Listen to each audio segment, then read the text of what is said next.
আসসালামু আলাইকুম রহমতুল্লাহ। শুভ সকাল বন্ধুরা, কে কেমন আছেন?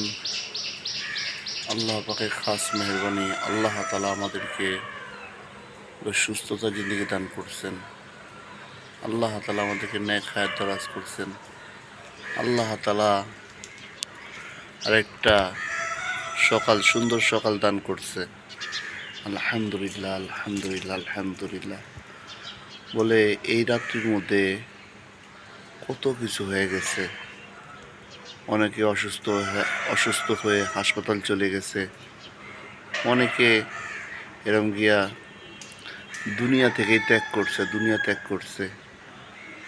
অনেকে এরম গিয়ে পেরেশানি অবস্থা বলে কেউ জেলখানায় গেছে, কেউ অসুস্থ হয়ে ছটফট করতেছে, বিছনার মধ্যে কাঁদতেছে। তো আল্লাহ তাআলা আমাদেরকে বলে সুস্থ অবস্থায় ঘুম থেকে জাগ্রত করে আল্লাহ তাআলার আরেকটি সুন্দর সকাল দান করছে। এটা আল্লাহ পাকের খাস মেহেরবানি, আলহামদুলিল্লাহ। বলে বান্দা যখন নিয়ামতের শুকরিয়া আদায় করে, আল্লাহ তাআলা স্পষ্ট কোরআনের মধ্যে কথা বলছে, বিসমিল্লাহির রহমানির রহিম, লা ইন শাকারতুম লা আযিদান্নাকুম ওয়া লা ইন কাফারতুম ইন্না আযাবি লাশাদীদ। বলে আল্লাহ তাআলা কথা বলতেছে, বান্দা যখন নিয়ামতের শুকরিয়া আদায় করে, যার মোটামুটি শব্দের অর্থ বান্দা যখন নিয়ামতের শুকরিয়া আদায় করে, আল্লাহ পাক তার নিয়ামতকে এরকম বাড়াইতে থাকবে। আর নিয়ামতের না শুকরিয়া আদায় করবে, আল্লাহ তাআলা তার নিয়ামতকে এরকম ছিনিয়ে নিবে। আল্লাহ তাআলা এখানে ধমক দিচ্ছে, বলে কঠোর আযাবের মধ্যে গ্রেফতার করবে। তো আল্লাহ পাকের খাস মেহেরবানি, আল্লাহ তাআলা বলে আমাকে জামাতের সহিত ফজরের নামাজ পড়ার তৌফিক দান করছে। আলহামদুলিল্লাহ, আলহামদুলিল্লাহ, আলহামদুলিল্লাহ। এই জন্য প্রত্যেকের উপরে ফজরের নামাজ ফরজ ছিল। প্রত্যেকটা কালেমাওয়ালা মুসলমান ভাইয়ের উপরে ফজরের নামাজ পড়া ফরজ ছিল। কিন্তু আল্লাহ তাআলা যাকে জাগ্রত করাইছে, যে আল্লাহ তাআলার হুকুম আদায় করতে বলে আল্লাহ তাআলা হুকুম আদায় করাইছে, এটা আল্লাহ পাকের কাছে খাস মেহেরবানি। বলে ফজরের আজান শোনার পর কোনো ব্যক্তি যদি বলে ঘর থেকে অজু করে বলে মসজিদে রওনা দেয়, হাদিসে পাকের মধ্যে আসছে, সে যেন এহরাম বেঁধে হজ করার জন্য রওনা দিল। সুবহানাল্লাহ। আল্লাহ তাআলা প্রত্যেকটা কদমের বিনিময়ে বলে একটা করে গুনাহ মাফ করবে, একটা করে নেকি দান করবে, বলে একটা করে জান্নাতের মধ্যে তাকে বলন্দ করবে, মাকাম দান করবে। বলে বান্দা যখন মসজিদের মধ্যে প্রবেশ করে আর এই কথা বলে, বিসমিল্লাহির রহমানির রহিম, আল্লাহুম্মা আফতাহ লি আবওয়াবা রাহমাতিক, আল্লাহ আপনি আমার জন্য রহমতের দরজাকে খুইলা দেন। বলে মসজিদে যায় বলে রহমতের দরজা আল্লাহ পাক তার জন্য খুইলা দেয়।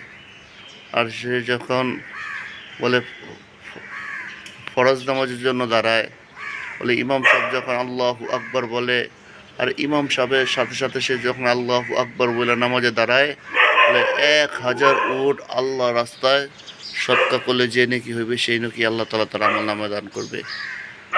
বান্দা যখন এরকম গিয়া বলে নামাজ কেরাত পরে, বলে আল্লাহ তাআলা প্রত্যেকটা হরফের বিনিময়ে বলে কোরআনের হরফের বিনিময়ে বলে দাঁড়িয়ে নামাজ পড়ার কারণে 100 করে নাকি আল্লাহ তাআলা তার আমল নামে দান, 100 নাকি আল্লাহ পাক তার আমল নামে দান করবে। বলে যখন আল্লাহু আকবার করে নামাজে দাঁড়ায়, বলে 20টি রহমত তার উপরে বর্ষিত হইতে থাকে। সুবহানাল্লাহ। যখন সেজদা যায়, জিন এবং বলে যখন রুকুতে যায়, বলে জিন এবং ইনসান পরিমাণ সমপরিমাণ বলে বলে না সরি আল্লাহ মাফ করেন, বলে শরীর পরিমাণ ওজন স্বর্ণ সৎকা করলে যে নাকি হইবে, সেই নাকি আল্লাহ তাআলা তার আমল নামায় দান করবে। যখন এরম গিয়া সেজদার মধ্যে যাইবে, বলে সারা দুনিয়ার মধ্যে যত জিন আর ইনসান আছে, যত মাখলুকাত আছে, সমস্ত পরিমাণ নাকি আল্লাহ পাক তার আমল নামায় দান করবে। বান্দা যখন আত্তাহিয়াতু দুরূদ বলে শুরুতে বসবে, বলে 2 জন নবী হযরত ইয়াকুব আলাইহিস সালাম, আইয়ুব আলাইহিস সালাম বলে যেরকম ধৈর্য ধারণ করছিল, সবুর করছিল, সেই পরিমাণ নাকি আল্লাহ পাক তার আমল নামায় দান করবে। বলে বান্দা যখন ডান দিকে সালাম ফিরাইবে আল্লাহ পাক তার জন্য জান্নাতের 8টা দরজাকে খুইলা দিবে। আর যখন বাম দিকে সালাম ফিরাইবে জাহান্নামের 7টা দরজাকে আল্লাহ তাআলা তার জন্য বন্ধ করে দিবে। বলে নামাজের মধ্যে ভাই দোস্ত বুজুর্গ অনেক নেকি আছে, অনেক লাভ আছে। বলে এক নামাজ থেকে আরেক নামাজ বলে মধ্যবর্তী সময়ের মধ্যে যে গুনাহগুলো হয় সেটা কাফফারা স্বরূপ হয়ে যায়। এই জন্য প্রত্যেকটা ওয়াক্তের নামাজ বলে মসজিদে গিয়ে বলে জামাতের সহিত আদায় করা, বলে নামাজ জামাতের সহিত আদায় করা বলে অনেক গুরুত্ব রাখে। বলে কেউ যদি নামাজ জামাতের সহিত আদায় করে 27 গুণ নেকি বলে তার আমল নামার মধ্যে আল্লাহ তাআলা দান করবে, নামাজের নেকি দান করবে। এই জন্য নামাজের ইহতিমাম করা, নামাজকে গুরুত্ব দেওয়া। আল্লাহ তাআলা নামাজ বলে যে নামাজকে কায়েম করলো সে তো দিনকে জিন্দা করলো, ইসলামকে জিন্দা করলো। এই জন্য মুসলমানদের সাথে আর এই কাফেরদের সাথে পার্থক্য হলো গিয়া মুসলমান আল্লাহ তাআলার হুকুম আদায় করবে, বলে আল্লাহ তাআলার ফরজ হুকুম বলে নামাজ আদায় করবে। বলে এর জন্য ভাই আল্লাহ তাআলা আমাদেরকে দুনিয়ার মধ্যে পাঠাইছে অল্প দিনের হায়াত দিয়া। বলে একদিন ছিলাম না, এখন দুনিয়ার মধ্যে আছি, বলে আগামীতে আমি থাকবো না। বলে আমার সঙ্গে কি যাইবে? ঈমান আর আমল যাইবে। ঈমান আমল কিভাবে আমরা ঠিক করতে পারি? এই জন্য আল্লাহ তাআলার হুকুম মানতে হবে, নবীর তরিকায় চলতে হইবে, নিজের ঈমানকে বানাইতে হইবে, ঈমানকে বাঁচাইতে হইবে। ঈমান নিয়েই দুনিয়া থেকে বিদায় নিতে হইবে। কবরের মধ্যে প্রশ্ন করবে মান রব্বুকা, তোমার রব কে ছিল?